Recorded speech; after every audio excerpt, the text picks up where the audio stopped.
So mga ka-sounds, ito lang talaga yung problema. Pera na naging bato pa. So ngayon sana ibebenta ko yung Joson Neptune na ito. May pumunta na dito para kunin sana yung amplifier na ito. Kaso lang, so yun o, hindi naman natin ginagamit.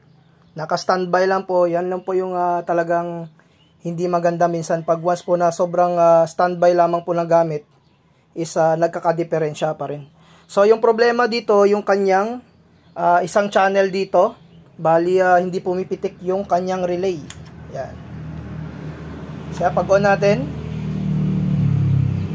so dito okay po siya, no? Pumipitik yung isang channel. Pero dito sa kabila, makikita po ninyo hindi siya umiilaw po dito. So walang relay na nangyayari dito, walang pumipitik.